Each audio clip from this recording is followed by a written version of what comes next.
എന്ന് നിന്റെ മൊയ്തീൻ.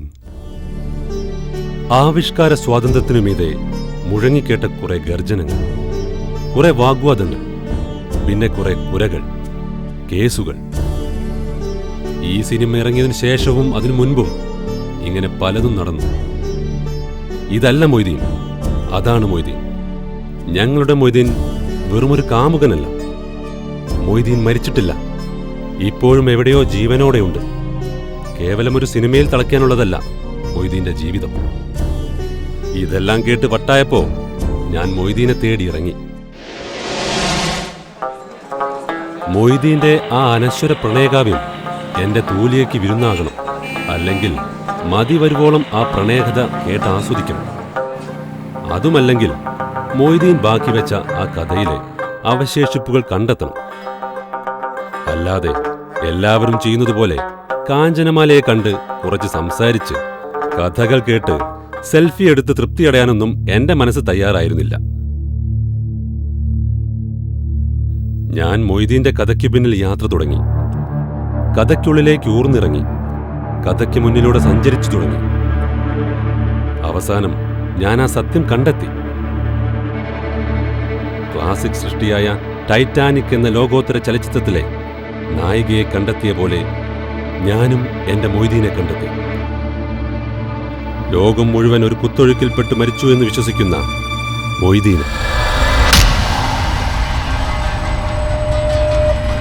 ആവേശത്തോടെ വിളിച്ചു പറയണമെന്നുണ്ട്, ഇതാ ആ മൊയ്തീൻ.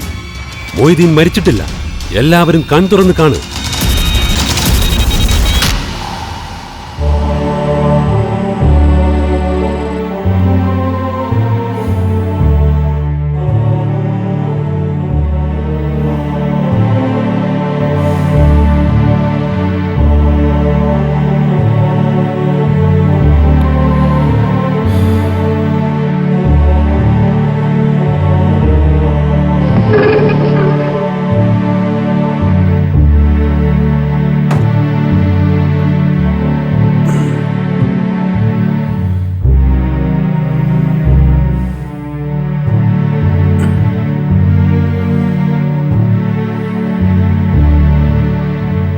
മൊയ്തീൻകാ, ലോക മലയാളികൾ മുഴുവൻ ഇപ്പോ അങ്ങയുടെ കഥകൾക്ക് പിന്നിലാണ്.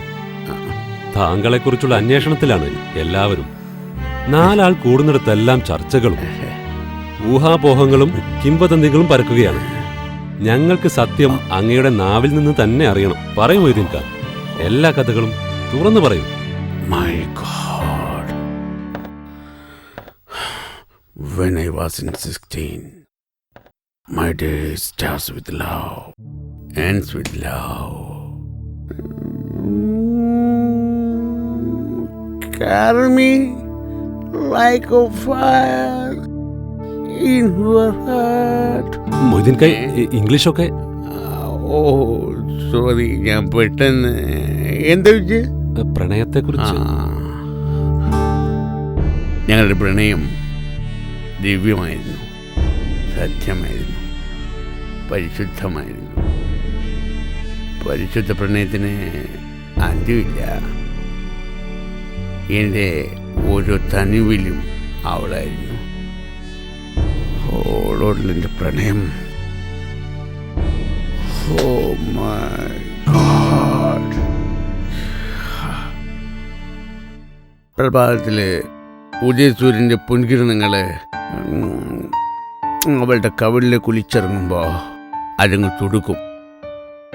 ചുവന്ന റോസാപ്പൂവിൻ്റെ ഇതളുകൾ പോലെയാ പിന്നെ കവിളുകൾ. പിന്നെ സന്ധ്യക്ക് നിലാവുദിക്കുമ്പോൾ ഒരു നീല നിറം അവളുടെ മുടിയിഴകളെ തഴുകിയിട്ട് കവിളിലേക്ക് ഇറങ്ങി വരും. ഇളങ്കാറ്റിലെ തട്ടങ്ങോട്ട് മാറ്റുമ്പോ എന്റെ മക്കളെ പിന്നെ ചുറ്റുള്ള ഒന്നും കാണാൻ പറ്റൂല. അല്ല, ഇത് തട്ടത്തിൻമറയത്തിലെ അല്ലേ? മൊയ്തീൻകാ, നിങ്ങൾ കുറച്ച് ആളുകളെ മരണത്തിൽ നിന്നും രക്ഷിച്ചതിന് ശേഷം മുങ്ങി മരിച്ചുപോയി എന്നാണല്ലോ പാണന്മാർ പാടി നടക്കുന്നത്. സോറി, നാട്ടുകാരൊക്കെ പറയുന്നത്. 6 വയസ്സ് മുതൽ കുത്തി വരുന്ന മലവെള്ളപ്പാറ്റില്ലേ, നീന്തി കേറുന്നവനാണ് മൊയ്തീൻ. ഞാൻ മുങ്ങിച്ചാവാനോ? ഇതേതോ സിനിമയിൽ കേട്ടതുപോലെ ഉണ്ടല്ലോ. ഏത് സിനിമയില്? അത് പോട്ടെ, നിങ്ങള് അവളെ ആദ്യമായിട്ട് കണ്ടത് എവിടുന്നാ? എനിക്കൊരു ഹോബി ഉണ്ട്. ഞാൻ നേരത്തെ പറഞ്ഞ പോലെ മലവെള്ളം അങ്ങനെ കുത്തിയൊലിച്ച് വരുമ്പോ അതിൽ ചാടി അങ്ങോട്ട് നീന്തും, പിന്നെ എവിടെയെങ്കിലും നീന്തി കയറും. അങ്ങനെ ഒരു ദിവസം രാവിലെ മുതലേ പെരും മഴയും മലവെള്ളപ്പാച്ചിലുമുണ്ട്. ഞാനങ്ങോട്ട് പുഴയിലേക്ക് എടുത്തങ്ങ് ചാടി നീന്തി അവസാനം ദൂരെ ഒരു കടവിൽ നീന്തി കയറി.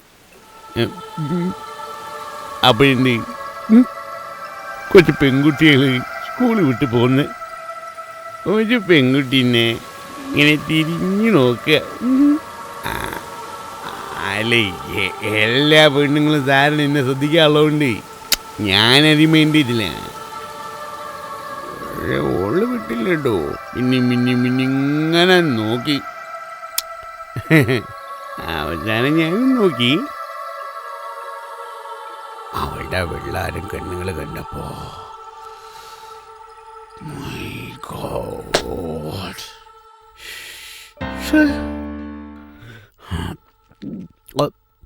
ഞാൻ ആ മനസ്സ് കണ്ടു. ആ നോട്ടത്തിലൂടെ ഓളിന്റെ കൽബിലേക്ക് ഇങ്ങോട്ട് കയറി. ചിലപ്പോ ഇളങ്കാറ്റടിക്കുമ്പോ അവളുടെ മുടിയിഴകള് ചട്ടത്തിന് പുറത്തേക്ക് ഇങ്ങോട്ട് പാറി വരും. അവളുടെ വെള്ളാര കണ്ണുകളുടെ കാഴ്ച ഇങ്ങോട്ട് മറക്കും. അപ്പോ അവളിങ്ങനെ മുടി ഇങ്ങനെ കൈകൊണ്ട് മാടി ഒതുക്കി എന്നെ മുഖത്തുകിച്ചിരിക്കും. അപ്പൻ്റെ മക്കളെ, പിന്നെ നമുക്ക് പുറത്തുള്ള ഒന്നും കാണാൻ പറ്റൂല. അത് വേണ്ട, തട്ടത്തിൽ മറിയത്ത് വേണ്ട. അല്ല, ഈ കഥയിൽ എന്തോ ഒരു പ്രശ്നമുണ്ടല്ലോ. എന്ത്? ഈ വെള്ളാരം കണ്ണ് ശരിക്ക് അത് ആർക്കായിരുന്നു? ഓക്ക്.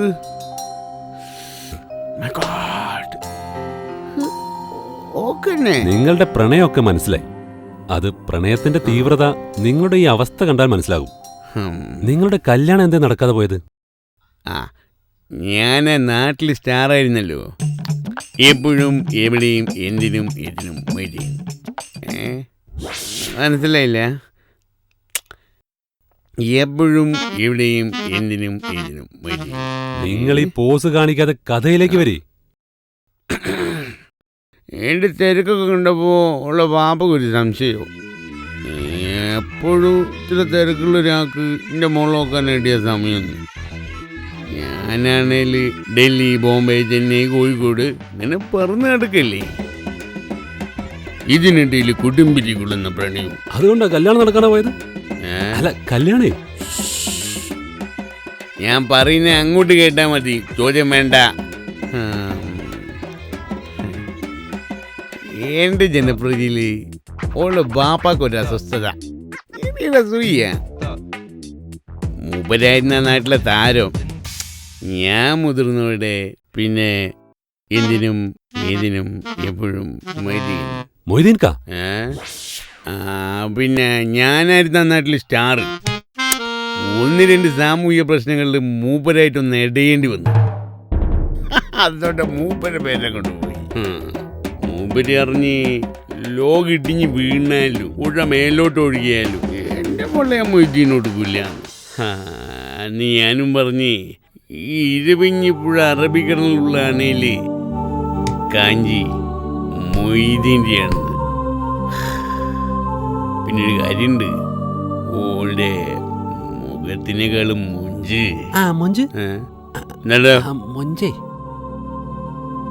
ഓടെ കൽബിനാണ്. എല്ലാ നന്മയും ഓളുടെ കൽബിനാണെന്ന് എനിക്ക് എപ്പോഴും തോന്നും. ഓളെ സംസാരം കേൾക്കുമ്പോഴേ. അല്ല, ഇപ്പോഴും കല്യാണം നടക്കാതെ പോയതിന്റെ കാര്യം പറഞ്ഞില്ല. അത് ഞാൻ പറഞ്ഞില്ലേ, മലവെള്ളത്തിൽ എടുത്തു ചാടി നീന്തുന്ന കാര്യം പറഞ്ഞില്ലേ. അങ്ങനെ ഒരു ദിനം പുലരുന്നതിൻ്റെ മുമ്പ് തന്നെ മഴ തുടങ്ങി. മഴ എന്ന് പറഞ്ഞാൽ കാറ്റും മഴയും ഇടിയും മിന്നലും ഒക്കെ ഇവിടെ തകർത്ത് പെയ്യ. ഞാനിങ്ങനെ പുഴക്കരയിൽ നോക്കി നിൽക്കുക. എനിക്ക് പൂജയായിട്ട് ശരീരം ഇങ്ങനെ തരിച്ചു തുടങ്ങി. ഇനിയൊന്നും നോക്കിയില്ല, ഞാൻ എടുത്തങ്ങോട്ട് ചാടി.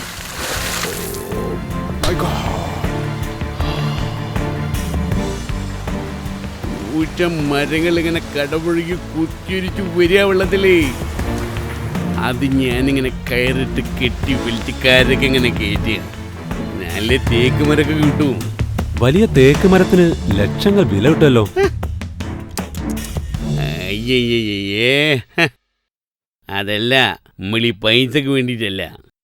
ഈ കുത്തി വലിച്ചിരുന്ന വെള്ളത്തില് ഇങ്ങനെ അതൊക്കെ കയറൊക്കെ ഇട്ട് കെട്ടിയിട്ട് നാലാള് വെണ്ണത്തിലുള്ള തേക്കിന്റെ തടിയൊക്കെ വലിച്ച് കെട്ടി കരക്കി ഇങ്ങനെ കയറി വരുമ്പോ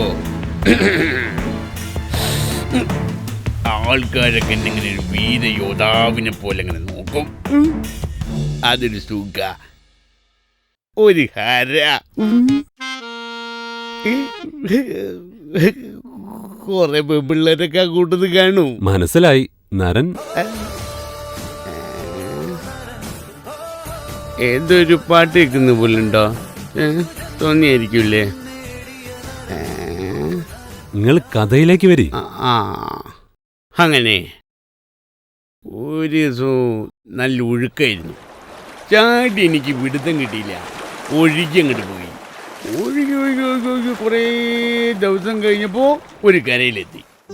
നോക്കിയപ്പോ എവിടെയാ? കാശ്മീർ. എന്ത്? കാശ്മീർ അല്ല, ഇരുവഞ്ഞിപ്പുഴയൊക്കെ കാശ്മീരിലോ? പുഴയൊക്കെ അറബിക്കടലല്ലേ ചെന്ന് ചേരുന്നത്? അതൊന്നും ഞമ്മക്കറിയില്ല. പക്ഷെ ഞാൻ ചാടിയത് കാശ്മീരിലെത്തിപ്പോയിട്ട് കുറേ ദിവസവും അവിടെ ബോധമില്ലാണ്ട് കിടന്നു. പിന്നെ നടന്നു. ബോധമല്ലാണ്ടയോ? ബോധം വന്നിട്ടടോ. അവസാനം എങ്ങനെയൊക്കെ ഇവിടെ എത്തിയപ്പോ ഞാൻ കേട്ടത് കാഞ്ചി കാഞ്ചി കാഞ്ചി. കാഞ്ചിക്ക് എന്ത് പറ്റി? ഓളിര് ഗൾഫാരെ കല്യാണം കഴിച്ച് ഗൾഫിലേക്ക് കൊണ്ടുപോയി. ഓളിര് നോക്ക് കാണാൻ കഴിയാണ്ട് ഞാനിവിടെ. ഓളുടെ വെള്ളാരും കണ്ണുകളിങ്ങനെ എൻ്റെ കണ്ണൊന്നും മാഞ്ഞിട്ടില്ല, ഹൃദയത്തിനും മാഞ്ഞിട്ടില്ല. എന്റെ മരണത്തിന് അവളെ മറക്കാൻ പറ്റുള്ളൂ. അല്ല, നിങ്ങൾ ഇതെന്തൊക്കെയാ പറയുന്നത്?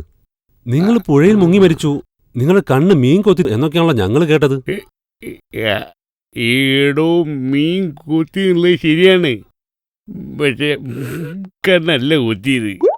അത് ശടാ, ഇതിപ്പോ ഞങ്ങൾ കുടുങ്ങിയല്ലോ. അല്ല, ഈ കാഞ്ചനമാലയെ പറ്റി നിങ്ങളെന്താ ഈ പറയുന്നത്? നിങ്ങൾ മരിച്ചുപോയി എന്ന് കരുതി അവര് നിങ്ങളെ ഓർത്ത് നിങ്ങളെ ഓർമ്മകളിൽ പല നല്ല കാര്യങ്ങളും നാടിനും നാട്ടുകാർക്കും വേണ്ടി ചെയ്ത് ജീവിക്കുകയല്ലേ? അവരെ പറ്റിയാണോ നിങ്ങളിപ്പോ കല്യാണം കഴിച്ച് ഗൾഫിൽ പോയി എന്നൊക്കെ പറയുന്നത്? കാഞ്ചനമല്ലയോ? ഈ ബദർമല വിധിമല എന്നൊക്കെ കേട്ടിട്ടുണ്ട്. ഏതാണ് ഈ കാഞ്ചനമല? നിങ്ങളല്ല ഇത്ര നേരം എന്റെ കാഞ്ചി എന്റെ കാഞ്ചി എന്നൊക്കെ പറഞ്ഞത്? ഈടോ, കാഞ്ചി എന്ന് പറഞ്ഞാൽ ഖദീജ. ഞാനുള്ള കൊഞ്ചിച്ച് വിളിക്കുന്നതാണ് കാഞ്ചി കാഞ്ചി കാഞ്ചിന്ന്. അത് ശരി. അപ്പോൾ കാഞ്ചനമാലയെ നിങ്ങൾക്കറിയില്ല അല്ലേ? പിന്നെ നിങ്ങൾ ഏത് മൊയ്തീനാണ്? മുക്കത്തെ ബീബി മൊയ്തീൻ പിന്നെ ആരാ? ഡോ, അതെ, അത് നിങ്ങൾ മുക്കത്ത് പോയി ചോദിക്കുക. ഞാൻ ചക്കും കടവും മൊയ്തീൻ. കോഴിക്കോട് പാടത്തൊക്കെ ഇഷ്ടം എല്ലാവർക്കും അറിയാലോ, ഭയങ്കര ഫേമസ് തന്നെ.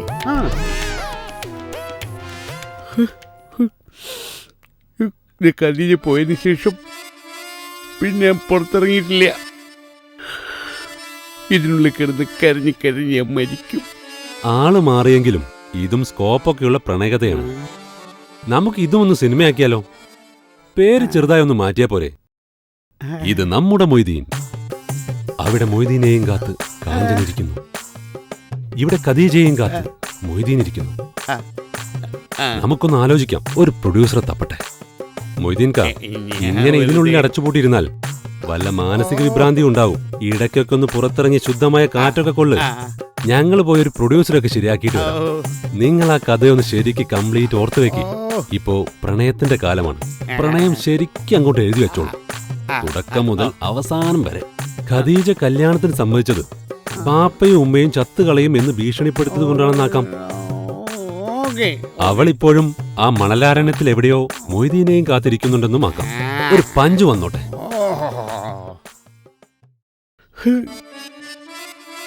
എന്റെ കാഞ്ചി, മടങ്ങിപ്പോ മക്കളെ, മടങ്ങിപ്പോ. ഈ മൊയ്തീനെ തോൽപ്പിക്കാൻ നിങ്ങൾക്കാവൂല. തോൽവികൾ ഏറ്റുവാങ്ങാൻ മൊയ്തീന്റെ ജീവിതം ഇനിയും ബാക്കി. വടക്കൻ വീരകഥ വേണ്ട. മൊയ്തീൻ ഖാന്റെ ഭക്ഷണകാര്യമൊക്കെ എങ്ങനെയാ? അതൊക്കെ കറക്റ്റ് നമ്മളെ മക്കൾ കൊണ്ടുതരില്ലേ. 3 ദിവസം സമയത്ത് രാവിലെ തന്നെ ബ്രേക്ക്ഫാസ്റ്റ് കൊണ്ടുതരും. 2ാമത്തെ ദിവസം ആദ്യം ഉച്ചക്ക് ചോറും കറി കൊണ്ടുതരും. മീൻകറി നിർബന്ധാണേ. ഇയാളിതെന്തൊക്കെ പറയുന്നത്? ഏടോ വൈകുന്നേരം ചായ, രാത്രി ചപ്പാത്തിയും കറിയോ. മക്കള് സ്വന്തം മക്കളോ? എത്ര ആള്? 5 ആള്, 3 ആണും 2 പെണ്ണും. ഇതൊരുമാതിരി പാമ്പിനെ ചേര വിഴുങ്ങിയതുപോലെ ആയല്ലോ. നിങ്ങളല്ലേ വറ്റാത്ത പ്രേമം കോപ്പ് എന്നൊക്കെ പറഞ്ഞിരുന്നത്? പിന്നെ ഇത് ഇപ്പൊ എപ്പോ കെട്ടി? നമ്മുടെ കാഞ്ചി വേറെ കെട്ടിപ്പോയല്ലോ. അപ്പൊ പിന്നെ എന്റെ ബാബക്ക് ഭയങ്കര വാശി. ഖദീജ എന്ന് പേരുള്ള ഓളേക്കാൾ സുന്ദരിയായിട്ടുള്ളൊരു മുഞ്ചത്തിനെ എന്റെ മുന്നിൽ കൊണ്ടു നിർത്തി. പിന്നെ ഞാനും നോക്കിയില്ല, ഓളെ ഇങ്ങോട്ട് കെട്ടി. അപ്പൊ ഓളിപ്പോ വീട്ടിലുണ്ട്. കുട്ടികളൊക്കെ ആയിട്ട് വീട്ടിൽ പിടിപ്പത് ജോലിയുണ്ട്. രാത്രി വരെ അടുക്കളയിൽ നിന്ന് ഇറങ്ങാനുള്ള നേരം നോക്കില്ല. അതുകൊണ്ട് ഞാൻ ചെല്ലിട്ടൊന്നും പോവില്ല. പടച്ചോനെ, ഇത് പണി കിട്ടിയല്ലോ. നോക്കടാ, കാലിൽ ചങ്ങലുണ്ടോന്ന്? ഇത് ചിലപ്പോ കേസ് വേറെ ആയിരിക്കും. കോപ്പ് സമയം മെനക്കെടുത്താൻ ഓരോന്ന് മൊയ്തീന്റെ പേരും പറഞ്ഞിറങ്ങിക്കോളും. പ്രായമായിപ്പോ ഇല്ലെങ്കിൽ ഇയാളെ മേടിച്ചേ. ഇത് ചിലപ്പോ സിനിമ കണ്ടെങ്കിലും ഭ്രാന്ത് കയറിയതായിരിക്കും. പോവില്ലേ മക്കളെ, മൊയ്തീന്റെ ജീവിതം ഇനിയും ബാക്കിയുണ്ട്.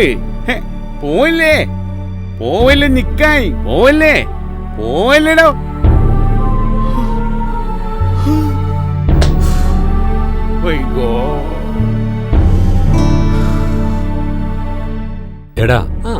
എടാ ഇത് ചിലപ്പോ മണിച്ചിത്രത്താഴ് ശോഭനയ്ക്ക് നർത്തകയേറിയ പോലെ ഇയാൾക്ക് മൊയ്തീൻ കയറിയതായിരിക്കും.